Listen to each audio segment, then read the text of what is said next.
కొత్త బిజినెస్ కోసం ఆలోచిస్తున్నారా? ఈజ్ ఆన్ డిస్ట్రిబ్యూషన్ కోసం కాల్ చేయండి 9154729854.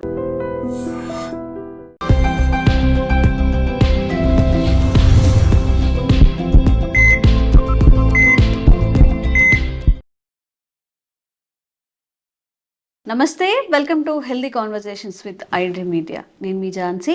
సో ఈరోజు మనతో ఉన్నారు వంటింటి చిట్కాలకు కేర్ ఆఫ్ అడ్రస్ అయిన మధుసూదన్ శర్మ గారు, ఎండి ఇన్ ఆయుర్వేద. అలాగే 40 సంవత్సరాలకు పైగా ఆయుర్వేద వైద్యాన్ని ముందుకు తీసుకెళ్తున్నారు. అయితే షుగర్ ఉన్నప్పుడు చాలామంది ఇంట్లో కొన్ని రెసిపీస్ ఫాలో అవుతుంటారు కదా. సో వాటిలో ఎంతవరకు పనిచేస్తాయి? ఇప్పుడు ఇంటి చిట్కాలను మాట్లాడుకుంటున్నాం, కానీ అవి కరెక్ట్గా యూజ్ చేస్తేనే కరెక్ట్గా ఆ క్వాంటిటీ, క్వాలిటీ అండ్ మనం తీసుకునే విధానం, ఇంటేక్ చేసే విధానం అనేది చాలా మెయిన్ రోల్ పోషిస్తాయి. కాబట్టి దాని గురించి మాట్లాడదాము. నమస్తే అండి. నమస్తే సార్, షుగర్ ఉన్నప్పుడు ఎవరికి వాళ్ళు ఇంటి వైద్యం అంటే వేపాకులు చూస్తే కొంచెం తీసుకోవడం కానీ, మెంతులతో కానీ కొన్ని చేస్తూ ఉంటారు కదా. అసలు ఈ వంటింటి చిట్కాలు అనేవి ఎంతవరకు పనిచేస్తాయి? షుగర్ విషయంలో ఎలాంటి వంటింటి చిట్కాలు లేదంటే ఇంట్లో చేసుకునే వైద్యం అనేది ఉంది? షుగర్ వ్యాధికి ఒంటింటి చిట్కాలు ఇంచుమించు 190% మంది వాడుతుంటారమ్మా. అవును. కానీ తెలిసి తెలియక అవగాహన లోపంతో చాలా పొరపాట్లు చేస్తుంటారమ్మా. షుగర్ వ్యాధి అంటే మెంతులు గుర్తొస్తుంది. ఇంచుమించు ఎక్కువ శాతం మంది మెంతులు ఏదో ఒక రూపంలో వాడుతుంటారు. అదేవిధంగా వేప ఆకులు, వేప చిగుళ్ళు వాడేటువంటి వాళ్ళు ఉన్నారు. అదేవిధంగా ఈ నేలవేం వాడుతుంటారు, తిప్పతీగ వాడుతుంటారు, పొడపత్రి వాడుతుంటారు. షుగర్ అనేసరికి కొంతమంది ఇంకా వైద్యుల సలహా లేకుండా వాళ్ళు కూడా ఎవరో చెప్పారని చెప్పేసి, ఫ్రెండ్స్ చెప్పారను, వాళ్ళ ఇంటి పక్కన వాళ్ళు చెప్పారను, షుగర్ వ్యాధితో బాధపడేటువంటి ఇంకొకరు చెప్పారని చెప్పేసి వాడుతుంటారమ్మా. సో అవగాహన కలిగి ఉండి వాటిని సద్వినియోగం చేసుకుంటే పర్లేదు, కానీ అవగాహన లేకపోయి వాడుకోవడం వల్ల ఆశించినటువంటి ఫలితాలు కలగమ్మా. అందుకే పొరపాట్లను కూడా చెప్పాను. సో ఔషధాలు అయితే పనిచేస్తాయి, సమర్థత ఉంది, దానివల్ల చక్కటి ప్రయోజనం దొరుకుతుంది. షుగర్ వ్యాధి పెరగకుండా నియంత్రణలు ఉంటుంది. భవిష్యత్తులో షుగర్ వ్యాధి వల్ల ఉపద్రవాలు రాకుండా ఉంటాయి. సో ఔషధ గుణాలు అయితే ఉన్నాయమ్మా. వీటిపైన జరిగినటువంటి పరిశోధనలో కూడా అవన్నీ నిరూపణ కాబడ్డాయి. ఉదాహరణకు మెంతులమ్మా. మెంతులు జాతీయ పోషకాహార సంస్థ వాళ్ళు మెంతుల పైన సుదీర్ఘ పరిశోధన చేసి ఈ ఆధునిక వైద్యంలో వాడేటువంటి మెట్ఫార్మిన్ ఎంత సమర్థవంతంగా పనిచేస్తుందో అంత సమర్థవంతంగా ఈ యొక్క మెంతులు కూడా పనిచేస్తాయని చెప్పేసి నిరూపణ చేయడం జరిగిందమ్మా. సో అవన్నీ నాణ్యానికి ఒకవైపు, కానీ మనం చేసేటువంటి పొరపాట్ల వల్ల ఆశించేటువంటి ఫలితాలు కలగకపోయేటువంటి పరిస్థితి ఏర్పడుతుందమ్మా. చాలా మంది ఏం చేస్తారంటే మెంతుల పొడిని మజ్జిగలో కలిపి తాగేసేస్తారు. మెంతుల పొడిని మజ్జిగలో కలిపి తాగడం వల్ల మోషన్స్ తగ్గుతాయి, కానీ షుగర్ తగ్గదు. ఓహో, మరి ఎలా తీసుకోవాలి? ఎగ్జాక్ట్, మంచి ప్రశ్న అడిగారమ్మా. సో షుగర్ వ్యాధికి మెంతులను సద్వినియోగం చేసుకోవాలంటే రాత్రిపూట 1 కప్పు మజ్జిగలో ఒక 1/2 టీ స్పూన్ నుంచి మ్యాక్సిమం 1 టీ స్పూన్ వరకు మెంతులను వేసేసి కనీసం 12 గంటల సేపు నానబెట్టేసేసి 12 గంటలు నానిన తర్వాత బాగా కలిపేసేసి మెంతులతో పాటు మజ్జిగను తీసుకోవాలి. ఈ పద్ధతిలో తీసుకున్నప్పుడు మెంతుల్లో ఉన్నటువంటి ఔషధ గుణాల యొక్క ప్రభావము, మజ్జిగ ప్రభావం చేత శరీరంలో, దేహంలో ప్యాంక్రియాస్ అనేటువంటి గ్రంథి ఉత్తేజితమై ఆ గ్రంథి నుంచి చక్కగా ఇన్సులిన్ ఉత్పత్తి అవుతుంది. అలా కాకుండా మెంతి పొడిని మజ్జిగతో తీసుకోవడం వల్ల ప్రయోజనం, మోషన్స్ తగ్గిపోతాయి, పేగుల చరణాన్ని తగ్గిస్తుంది. తప్ప చాలా మంది తెలియక మెంతి పొడి మరి మజ్జిగతో తీసుకోవడం, ఇట్లా వెంటనే మెంతి పొడి కలుపుకోవడం, తీసుకోవడం అలా చేస్తుంటారు అన్నమాట. కేవలం మెంతులనే వాడుకునేటప్పుడు ఈ యొక్క పద్ధతిలో వాడుకోవాలమ్మా. మజ్జిగతో నానబెట్టి వాడుకోవడం వల్ల చక్కటి ప్రయోజనం జరుగుతుంది. అలా కాకుండా మెంతులను ఇతర పదార్థాలతో కలిపి ఉన్నప్పుడు నీళ్ళతో కలిపి వాడుకున్నా సరిపోతుంది. కేవలం మెంతులను ఔషధంగా వాడుకోవాలంటే మాత్రం ఈ జాగ్రత్తలు తీసుకోవాల్సి వస్తుంది అనమాట. సో ఆ పద్ధతిలో వాడుకోవడం వల్ల మరి నేను చెప్పినట్లు చక్కటి ప్రయోజనం చేకూరుతుంది. ఇన్సులిన్ సమర్థవంతంగా పనిచేస్తుంది. షుగర్ వ్యాధి వల్ల ఉపద్రవాలు రాకుండా కూడా ఉండేటువంటి పరిస్థితి ఏర్పడుతుంది. అట్లే వేపాకులు, వేప ఇగుర్లు మరి చాలామంది ఇంచుమించు రెగ్యులర్గా తీసుకునేటువంటి వాళ్ళు కూడా ఉన్నారమ్మా. సో నిజంగా చెప్పాలంటే వేపాకులో ఉన్నటువంటి చేదు వల్ల షుగర్ తగ్గుతుందని అనుకుంటారు, కానీ ఎక్కువ శాతం మందిలో వేపాకు వల్ల షుగర్ తగ్గదమ్మా. సో షుగర్ వల్ల వచ్చేటువంటి సైడ్ ఎఫెక్ట్స్ వేపాకు తగ్గిస్తుంది. అదేవిధంగా నర్వస్లో ఉన్నటువంటి సమస్యలు ఏమన్నా ఉంటే అటువంటి నర్వస్ సమస్యలు లేకుండా ఉండేందుకు అవకాశం ఏర్పడుతుంది. కానీ మరి కేవలం వేప ఇగురులతోనే షుగర్ నేను కంట్రోల్లో ఉంచుకుంటాను అయ్యే పని కదమ్మా. సో చేదు వల్ల చాలామంది అనుకుంటుంటారు.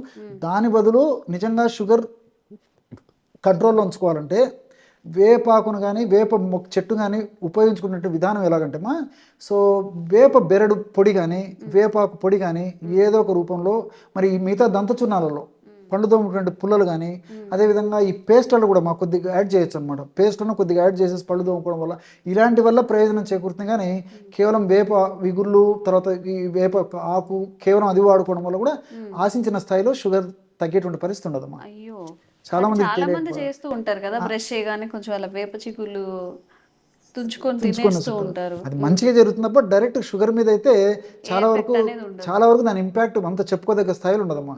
సో దాని ఇంకోటి ఏమైతుందంటే ఈ వేపాకు ఇలాంటివి ఎక్కువ వాడుకోవడం వల్ల అంటే అతి తిక్తద్రవ్యం అతి చేదుగా ఉండడం చేత మరి చాలా మంది పరిగడుపున వాడేటువంటి అలవాటు కూడా ఉంటుంది. కాబట్టి దానివల్ల పేగులు ఇరిటేట్ అయిపోతాయి. ఎగ్జాక్ట్లీ వాంతి వచ్చినడము, కడుపులో మంట, కడుపు ఉబ్బరంగా ఉండడము, కొంతమందికి మోషన్స్ ప్రాబ్లం రావడం, ఇట్లా కూడా కొంతమందికి సైడ్ ఎఫెక్ట్స్ వచ్చేటువంటి అవకాశం ఉంటుంటుంది. కాబట్టి ఎప్పుడో ఒకసారి కొద్దో గొప్ప తీసుకోవడంలో తప్పు లేదు. కానీ రెగ్యులర్గా మాత్రం ఈ పద్ధతిలో ఈ యొక్క వేప ఇగుళ్ళు వేపాకు తీసుకోవడం వల్ల వాళ్ళు అనుకున్నంత అవుట్కమ్ అయితే ఉండకపోవచ్చు. సో అండ్ షుగర్ అన్నప్పుడు ఇంకొకటి తిప్పతీగను కూడా చాలా ఎక్కువ యూస్ చేస్తూ ఉంటారు. ఎగ్జాక్ట్లీ, దాని వల్ల కూడా చెప్తానమ్మా. మంచి ప్రశ్న అమ్మా. నిజంగా తిప్పతీగ చాలా అద్భుతంగా పనిచేస్తుందమ్మా షుగర్కి. అది పరిశోధనలో కూడా నిరూపణ అయింది. సో తిప్పతీగ మరి ఈ యొక్క షుగర్కు తగ్గించడంలో మనం ఎలా వాడుకోవాలంటమ్మా, తిప్పతీగ ఆకుల కంటే కూడా కాండానికి అత్యంత సమర్థవంతమైన గుణం ఉందమ్మా, ఎస్పెషల్లీ షుగర్ తగ్గించడానికి. మిగతా పర్పస్లకి ఆకులు కూడా పనిచేస్తాయి. కానీ మరి షుగర్ కోసం వాడేవాళ్ళైతే తిప్పతీగ కాండం నుంచి తయారు చేసుకున్నటువంటి పౌడర్ ఏదైతే ఉందో ఆ పౌడర్ను వాడుకోవడం వల్ల అద్భుతమైన బెనిఫిట్స్ కలుగుతాయమ్మా. ఆకు చూర్ణం కంటే కూడా కాండం బాగా ముదిరినటువంటి కాండాన్ని ముక్కలు ముక్కలుగా చేసేసి దాన్ని ఎండబెట్టేసి చూర్ణంగా తయారు చేసుకుని ఆ యొక్క చూర్ణాన్ని నేను చెప్పినటువంటి పద్ధతిలో యాజిటీస్గా తీసుకోవడం కానీ, కషాయం లాగా తీసుకోవడం కానీ, ట్యాబ్లెట్స్ తయారు చేసుకొని తీసుకోవడం కానీ, క్యాప్సూల్స్లో ఎంటీ క్యాప్సూల్స్ పెట్టి తీసుకోవడం కానీ, ఏ పద్ధతిలో తీసుకున్నా లేకపోతే ఇతర ఔషధాలతో కలిపి తీసుకోవడం కానీ, ఏ పద్ధతిలో తీసుకున్నా ఈ యొక్క కాండం తిప్పతీగ ముదిరిన కాండం నుంచి వచ్చేటువంటి ఆ యొక్క సారం ఏదైతే ఉందో దాని యొక్క ప్రభావము ఈ యొక్క షుగర్ను తగ్గించేందుకు చాలా అద్భుతంగా పనిచేస్తున్నాం. ఇన్సులిన్ బాగా ఉత్పత్తి అయ్యేందుకు ఆ కాండంలో ఉన్నటువంటి రసాయన పదార్థాలు ఉపయోగపడతాయి. ఉత్పత్తి అయినటువంటి ఇన్సులిన్ సమర్థవంతంగా పనిచేసేందుకు కూడా చాలా చక్కగా ఉపయోగపడుతున్నాం. సో మల్టిపుల్ బెనిఫిట్స్ దానివల్ల ఉంటాయన్నమాట. కాబట్టి అంటే మరి చాలా మంది తెలియక తిప్పతీగ ఆకులు తెచ్చుకొని వాడుకుంటుంటారు. రిజల్ట్ అయితే ఉంటుందమ్మా, పూర్తి లేదని చెప్పడానికి లేదు. కానీ కాండంతో మరింత శక్తివంతమైన సమర్థవంతమైన రిజల్ట్స్ వస్తాయి. ఇక్కడ మరొకటి కూడా గమనించాలమ్మా, ఈ తిప్పతీగ ఎక్కువ రోజులు వాడినా ఎక్కువ ప్రమాణంలో వాడినా కొంతమంది కొన్ని సైడ్ ఎఫెక్ట్స్ వస్తాయి. సో తలదిరుగుడు రావడము, తల తిరుగుతుంటుందమ్మా, సో భ్రమ అంటారు దాన్ని.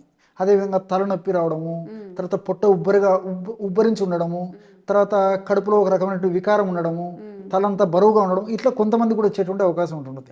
కాబట్టి తిప్పతీగను దీర్ఘకాలికంగా షుగర్ వ్యాధికి వాడుకోవాలంటే తిప్పతీగకి ఫ్రెండ్ అనుకోండి, ఉసిరిగా కలుపుకోవాలి. ఫ్రెండ్ తోడైతే దుర్గుణాలు పోతాయి, మంచిది ఎగ్జాక్ట్ పెరుగుతాయి. సో మనం ఎనిమిదిని తోడు చేస్తే ఆ లక్షణాలు పెరిగిపోతాయమ్మా. సో ఫ్రెండ్ని తోడు చేస్తే అటువంటి లక్షణాలు ఉండవు. ప్లస్ పరోక్షంగా ఈ యొక్క ఉసిరిక కూడా చాలా షుగర్కి చాలా అద్భుతంగా పనిచేస్తుందమ్మా. షుగర్ వ్యాధి నియంత్రణ ఉండేందుకు, షుగర్ వ్యాధి వల్ల భవిష్యత్తులో ఇతర ఉపద్రవాలు రాకుండా ఉండేందుకు చాలా సమర్థవంతంగా ఈ ఉసిరిక కూడా పనిచేస్తుందమ్మా. అందుకే దీనికోసమే మనకు ఆయుర్వేద ఔషధ విక్రయశాలలో కూడా నిషామరకి చూర్ణము లేదా నిషామరకి టాబ్లెట్స్ అని చెప్పేసి మార్కెట్లో అమ్ముతుంటారమ్మా. నిషా అంటే పసుపు, ఆమ్లకి అంటే ఉసిరిక. పసుపు ఆమ్లకి కలిపి తయారు చేసినటువంటి ఈ యొక్క ఔషధాలు, టాబ్లెట్స్, పౌడర్ ఇవన్నీ అమ్ముతుంటారమ్మా. సో ఉసిరిక అంత అద్భుతంగా పనిచేస్తుందమ్మా షుగర్ వ్యాధి నియంత్రించేందుకు. అట్లే పొడపత్రి ఉంది, పొడపత్రి అని చెప్పేసి అంటుంటారమ్మా. ఈ పొడపత్రి వల్ల కూడా ఏం జరుగుతుందంటమ్మా, పొడపత్రిని యాజ్ యూజువల్గా దాన్ని ఒక్కదాన్ని వాడుకోవడం వల్ల దాని యొక్క చేదు వల్ల షుగర్ వల్ల వచ్చేటువంటి కాంప్లికేషన్స్ రాకుండా ఉంటాయి. అంటే ఈ మెదడుకు సంబంధించినటువంటి జబ్బులు కానీ, అదేవిధంగా ఈ నరాలకు సంబంధించినటువంటి జబ్బులు కానీ, అదేవిధంగా గుండెకు సంబంధించినటువంటి జబ్బులు కానీ, చర్మానికి సంబంధించినటువంటి జబ్బులు కానీ, జీర్ణాశయానికి సంబంధించినటువంటి జబ్బులు కానీ, ఇలా కాంప్లికేషన్స్ రాకుండా ఉండేందుకు పొడపత్రి చక్కగా ఉపయోగపడుతుంది. కాబట్టి కేవలం పొడపత్రిని ఉపయోగించుకోకుండా పొడపత్రితో పాటు నేలవేము, అదేవిధంగా ఈ నేల ఉసిరి, తర్వాత మామూలు మిరియాలు ఇలాంటివి కలిపి వాడుకోవడం వల్ల ఈ చక్కగా ఈ పొడపత్రితో కలిపి తయారు చేసుకుని ఇలాంటి ఔషధాలు సమర్థవంతంగా పనిచేస్తాయమ్మా. కాబట్టి చాలామంది తెలియక కేవలం పొడపత్రి చూర్ణాన్ని వాడుతుంటారు అనమాట. సో దానివల్ల ఆశించిన స్థాయిలో షుగర్ కంట్రోల్ కదమ్మా. షుగర్ వల్ల వచ్చేటువంటి కాంప్లికేషన్స్ తగ్గుతాయి, మంచి అయితే జరుగుతుంది. కానీ కేవలం షుగర్ మాత్రమే కంట్రోల్ అవ్వాలంటే అవ్వదమ్మా. సో దీనికి సంబంధించి ఇతర ఔషధాలు తోడు చేసినప్పుడు ఆ ఔషధం కూడా చాలా సమర్థవంతంగా పనిచేస్తుంది. ఇప్పుడు ఈ పొడపత్రిని మధునాశిని అంటారు. మధు అంటే తీపు, తీయదనం, నాశిని అంటే నాశనం చేస్తుంది. సో పొడపత్రి ఆ మధునాశిని లేదా పొడపత్రి ఆకు నమిలి కానీ లేకపోతే పొడి కొంచెం చప్పరిచిన తర్వాత మీరు పంచదార కానీ బెల్లం కానీ మిఠాయి కానీ ఇలాంటి తీపి పదార్థాలు ఏది చప్పరించినప్పటికీ ఇసుక నవ్వినట్టు ఉంటుందమ్మా కొద్దిసేపు వరకు. అంత అద్భుతమైన గుణం ఉంది అందులో అనమాట. సో ఆ రుచి కూడా మనకు కొద్దిసేపు తెలియదు, ఆ రుచిగ్రాహ్య శక్తి కూడా పోతుంది అనమాట. ముఖ్యంగా తీపి మనం గ్రహించలేము. సో ఈ బేసిస్లో చాలా మంది ఏం చేస్తారంటే ఈ షుగర్ తగ్గించుకునేదానికి కేవలం పొడపత్రిని వాడుతుంటారు అనమాట. కేవలం పొడపత్రిని కూడా వాడకూడదమ్మా, ఇతర ఔషధాలతో కలిపి వాడుకోవడం వల్ల సమర్థవంతమైన ఫలితాలు షుగర్ నియంత్రణలో ఉండేది కలుగుతాయి. సో కేవలం దీన్ని వాడుకోవడం వల్ల ఏమంటే సైడ్ ఎఫెక్ట్స్ రాకుండా ఉంటాయి. ఓకే, ఇప్పుడు సార్ చెప్పిన అన్ని కూడా మెంతి పొడి కానీ, తిప్పతీగ కానివ్వండి, పొడపత్రి కానివ్వండి, ఇంకా వేప చిగురు ఎలా వాడాలి అని చెప్పారు. ఆ ప్రకారంగా వాడండి. మనకి దాని నుంచి అన్ని హెల్త్ బెనిఫిట్స్ మనం ఏదైతే ఎక్స్పెక్ట్ చేస్తున్నామో పొందే అవకాశం 100% ఉంటుంది. Thank you so much sir. నమస్తే. And for more videos, Please subscribe to iDream. Please subscribe to iDream. Please subscribe iDream. And please subscribe to iDream. For more videos, subscribe to iDream. please like, share, and subscribe to the channel. Congratulations, iDream. Subscribe to iDream. Subscribe to iDream. So subscribe to iDream Media. iDream ki iDream team andarki huge congratulations. Please subscribe iDream Media. Please subscribe to iDream. Subscribe iDream. Please subscribe to iDream. iDream అంటే నా కళల ఛానల్ను subscribe చేసుకున్న నోరు తిరుగుతలేదు, మీరైతే గంట గుర్తు కొట్టండి. For more such videos, please subscribe to iDream. Subscribe to iDream. Please subscribe to iDream. Please subscribe iDream Media. Please do subscribe to iDream. Please subscribe to iDream Media. For best entertainment and information, please subscribe iDream. And don't forget to subscribe to iDream.